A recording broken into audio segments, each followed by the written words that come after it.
Okay hi எல்லாருக்கும் வணக்கம். நான் உங்கள் வேதா. ஸோ இன்றைக்கி நான் என்ன சொல்லிக் கொடுக்க போகிறேன் அப்படின்னு பார்த்தீங்கன்னா பைத்தானில் இது எங்களோட செகண்ட் எபிசோடுங்க. இந்த எபிசோடில் நான் ட்ரையாங்கிள் ஷேப்பில் எப்படி பிரிண்ட் பண்ணுறது அப்படின்னு சொல்லிக் கொடுக்க போகிறேன். ஃபர்ஸ்ட் எபிசோடில் ஸ்கொயர் ஷேப்பில் எப்படி பிரிண்ட் பண்ணுறது அப்படின்னு சொல்லிக் கொடுத்துருந்தோம். ஸோ அந்த வீடியோ வேணும்னா நான் ஐ பட்டனில் கொடுக்குறேன். ஸோ செக் பண்ணிக்கோங்க. ஸோ நம்ம இப்போ இந்த ப்ரோக்ராம்குள்ளே போயிடலாம். நான் எப்பயும் இந்த மாதிரி ப்ரோக்ராம் பிரிண்ட் பண்ணணும், அதாவது இந்த மாதிரி பேட்டர்ன் பிரிண்டிங்கில் நீங்கள் எப்பயும் நான் என்ன கன்சிடர் பண்ண சொல்லுவேன் அப்படின்னு பார்த்தீங்கன்னா இந்த வெர்டிக்கல் லைன் இருக்குல்ல, இந்த ஸ்ட்ரெயிட் லைன், இந்த வெர்டிக்கல் லைனை ஐயாகவும் அதுக்கு அடுத்து வர இந்த ஹரிசாண்டல் லைன் இருக்கு இல்லையா, இந்த ஹரிசாண்டல் லைனை ஜேவாகவும் கன்சிடர் பண்ணிக்கிட்டீங்க அப்படின்னா ஈஸியாக பிரிண்ட் பண்ணிடலாங்க பேட்டர்ன் பிரிண்டிங். ஸோ நான் யூசர் கிட்ட இன்புட் வாங்கி நான் பிரிண்ட் பண்ணியிருக்கேன். நான் யூசர் கிட்ட என்ன மாதிரி டைப்பில் வாங்கியிருக்கேன்னு பார்த்தீங்கன்னா நம்பர் டைப்பில் வாங்கியிருக்கேன். ஸோ அதே மாதிரி நீங்கள் ஞாபகம் வச்சுக்கோங்க. கோட்குள்ளே போயிடலாம். ஸோ கோட்குள்ளே வந்துடலாம். ஸோ இதை நான் மினிமைஸ் பண்ணிடுறேன், கொஞ்சம் ஈஸியாக இருக்கும் உங்களுக்கு நான் புரிய வைக்கிறதுக்கு. ஸோ லைட்டாக அப்படியே மினிமைஸ் பண்ணிடலாம். ஓகே, மினிமைஸ் பண்ணியாச்சு, தேவையான அளவுக்கு மினிமைஸ் பண்ணியாச்சு. சரி, ஓகே. நான் சொன்ன மாதிரி யூசர்ன்ற ஒரு வேரியபிள் க்ரியேட் பண்ணி அதுக்கப்புறம் நான் இன்ட்டு நம்பர் டைப் நான் அதில் ஸ்டோர் பண்ணுறேன் அப்படின்னு நான் சொல்லியிருக்கேன். ஸோ அந்த நம்பர் டைப்பில் தான் நான் இன்புட்டும் வாங்குகிறேன் அப்படின்றதால இன்ட் ஆஃப் இன்புட் ஆஃப் அப்படின்னு நான் வாங்கியிருக்கேன். ஸோ இது நான் இந்த என்டர் த வேல்யூன்றது நம்மளோட ஒரு நமக்காக ஒரு எக்ஸ்ப்ளனேஷன் கரெக்டாக இருக்கும், நமக்கு புரியணும் அப்படின்றதுக்காக இந்த என்டர் த வேல்யூ அப்படின்ற இந்த ஒரு இதை நான் இங்கே எழுதியிருக்கேன். சரிங்களா? இங்கே பாருங்களேன், 2 ஃபார் லூப் யூஸ் பண்ணியிருக்கேன்.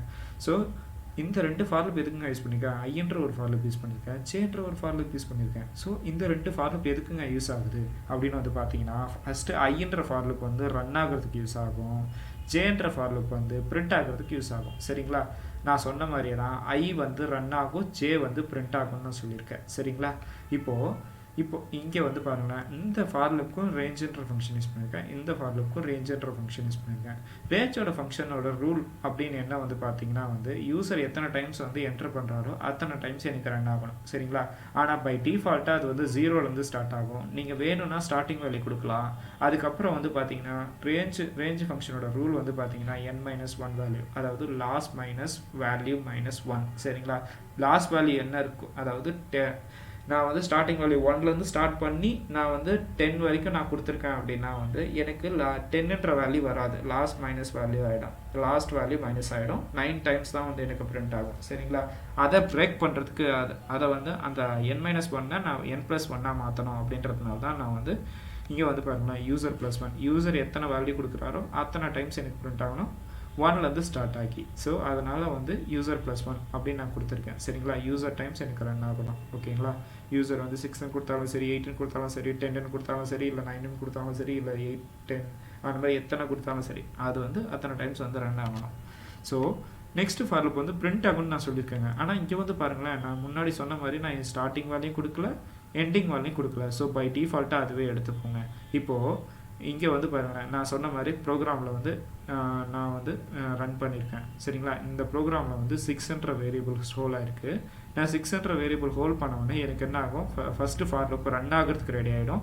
ஸோ ஐ இங்கே ஸ்டார்ட் ஆகிடுங்க. ஐ ஸ்டார்ட் ஆகி இங்கே ஸ்டாப் ஆகிடும். ஸ்டாப் ஆகிட்டு எனக்கு நெக்ஸ்ட் லைனுக்கு பிரிண்ட் ஆகும். ஸோ நெக்ஸ்ட் லைனுக்கு இது மூவ் ஆகும்போது என்ன ஆகும் அப்படின்னு பார்த்தீங்கன்னா எனக்கு நெக்ஸ்ட் லைனில் என்ன கொடுத்துருக்கணும் அதுதான் எனக்கு நெக்ஸ்ட் லைனில் ப்ரோக்ராம் ரன் ஆகும். நெக்ஸ்ட் லைனில் நான் என்ன கொடுத்துருக்கேன், ஐன்ற ஃபார் லூப்பில் ஜேன்ற ஒரு ஃபார் லூப் எடுத்துக்கோ, ஜேன்ற ஃபார் லூப்பை யூஸ் பண்ணிக்கோ. செகண்டாக ஜேன்ற ஃபார் லூப்பில் நான் ஸ்டார்னு பிரிண்ட் பண்ணிட்டு வா அப்படின்னு நான் சொல்லியிருக்கேன். ஸோ எனக்கு சிங்கிள் லைனில் எனக்கு இந்த மாதிரி சிங்கிள் லைனில் பிரிண்ட் பண்ணணும் அப்படின்றதுனால தான் நான் ஒரு டெர்மினேஷனுக்கும் நான் end is equal to space அப்படின்னு நான் கொடுத்துருக்கேன். ஒரு வாட்டி எனக்கு சிங்கிள் லைனில் பிரிண்ட் ஆகணும் அப்படின்றதுக்காக. சரிங்களா? இப்போது எனக்கு ஒரு தடவை ரன் ஆகிடுச்சுங்க. நெக்ஸ்ட் லைனுக்கு எனக்கு மூவ் ஆகணும் அப்படின்றதுனால, அதாவது ஒரு தடவை எனக்கு இந்த ஃபார் லூப் ரன் ஆகிடுச்சு அப்படின்னா எனக்கு நெக்ஸ்ட் லைனுக்கு மூவ் ஆகணும் அப்படின்றதுக்காக தான் இந்த பிரிண்ட் அப்படின்ற இந்த ஃபங்க்ஷனை நான் யூஸ் பண்ணியிருக்கேன். ஸோ உங்களுக்கு இப்போ வரைக்குமே புரியலைன்னா நான் இப்போ ப்ரோக்ராம் மறுபடியும் ஒரு தடவை ரன் பண்ணி காட்டுறேன், அப்போ ஈஸியாக உங்களுக்கு புரியும். ஸோ நான் இங்கே பாருங்கள், என்டர் த வேல்யூ அப்படின்னு கேட்குது. என்டர் த வேல்யூ நான் சைஸ் கொஞ்சம் டிஃப்ரெண்ட் பண்ணிக்கிறேன். ஓகே, சைஸ் ஒரு 12க்கு வச்சுக்கலாம். அப்ளை கொடுத்தாச்சு. இப்போ ஈஸியாக உங்களுக்கு புரியும். இப்போ இங்கே பாருங்களேன், இப்போ நான் வந்து நீங்கள் இஷ்டம் தாங்க, நான் 6 கொடுக்குறேனேன்னு 6ஏ கொடுக்க வேண்டாம், உங்களோட இஷ்டம் தாங்க, நீங்கள் எவ்வளோ வேணால் கொடுக்கலாம். நான் 6ன்னு இப்போ என்ட்ரு அடித்தோடனே இப்போ எனக்கு என்ன ஆகும் வந்து பார்த்தீங்கன்னா இங்கே 6ன்ற வேரியபிள் வந்து ஹோல் ஆகிடும்.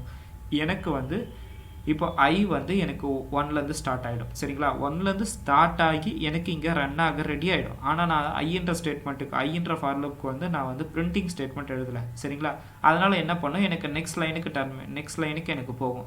ஸோ நெக்ஸ்ட் லைனுக்கு போகும்போது நான் நெக்ஸ்ட் லைனில் என்ன சொல்லியிருக்கேன், ஜேன்ற ஒரு ஃபார்லுக்கு எடுத்துக்கோ, அதை ஐன்ற வேல்யூவில் வந்து இனிஷியலைஸ் பண்ணிக்கோ அப்படின்னு நான் சொல்லியிருக்கேன். ஸோ ஐன்ற வேல்யூ வந்து எனக்கு 1ல் இருக்குது. சரிங்களா, ஐன்ற வேல்யூ 1ல் இருக்கும். ஸோ ஜே வந்து நான் ஸ்டார்டிங் வேல்யூ கொடுக்கல, எண்டிங் வேல்யூ கொடுக்கல. ஸோ அதனால் என்ன ஆகும்னு வந்து பார்த்தீங்கன்னா ஐயை வந்து 1ஆ எடுத்துக்கும். ஆனால் ஸ்டார்டிங் வேல்யூ கொடுக்கல அப்படின்றதுனால நான் முதல்ல என்ன சொல்லியிருந்தேன், எனக்கு வந்து ஸ்டார்டிங் வேல்யூ நான் கொடுக்கல, பை டிஃபால்ட்டாக இங்கே வந்து பாருங்கள், பை டிஃபால்ட்டாக 0லேருந்து ஸ்டார்ட் பண்ண அப்படின்னு நான் சொல்லியிருக்கேன். ஸோ என்ன பண்ணோம், ஐயை வந்து ஐயோட வேல்யூ அது வந்து ஜே வந்து வாங்கிக்கும். இப்போ ஐ இஸ் ஈக்குவல் டு ஜேவாக மாறிடும். சரிங்களா, ஐ இஸ் ஈக்குவல் டு ஜேவாக மாறிடுச்சு அப்படின்னா வந்து இப்போ எனக்கு வந்து ஜேவோட வேல்யூ 1ன்னு வந்து மாறிடும். ஆனால் நான் ஸ்டார்டிங் வேல்யூ கொடுக்கல. ஸோ நான் ஸ்டார்டிங் வேல்யூ கொடுக்கறதுனால ஜே எப்படி கன்சிடர் பண்ணிக்கும் அப்படின்னா 0,1 அப்படின்னு வந்து கன்சிடர் பண்ணிக்கும். 0,1ன்னு கன்சிடர் பண்ணிக்கும். அதுக்கப்புறம் நான் என்ன சொல்லியிருக்கேன், எண்டிங் வேல்யூவில் வந்து நான் +1 அப்படின்னு நான் வந்து கொடுக்கல. அதனால் எனக்கு பை டிஃபால்ட் ரூலாக என்ன பண்ணுன்னா லாஸ்ட் வேல்யூ -1 எடுத்துக்கும். சரிங்களா, இப்போது எனக்கு ஜேல வந்து 0,1ன்றது வந்து எனக்கு வந்து லாஸ்ட் வேல்யூ -1 போயிடுச்சு அப்படின்னா வந்து எனக்கு ஜே இஸ் ஈக்குவல் டு 0 அப்படின்னு வந்து 0 அப்படின்னு வந்து எனக்கு இதுவாகிடும். 1 வந்து மைனஸ் ஆகி 0 ஆகும். ஸோ எனக்கு வந்து 0க்கு ஒரு ஸ்டார் வந்து பிரிண்ட் ஆகிருக்கும்.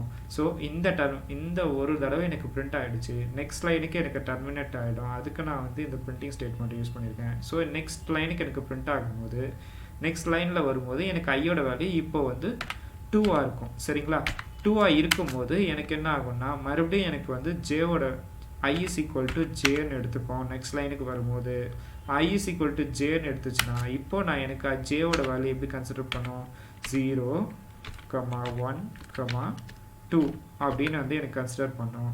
அதுக்கப்புறம் லாஸ்ட் வேல்யூ மைனஸ் ஆகிடும்.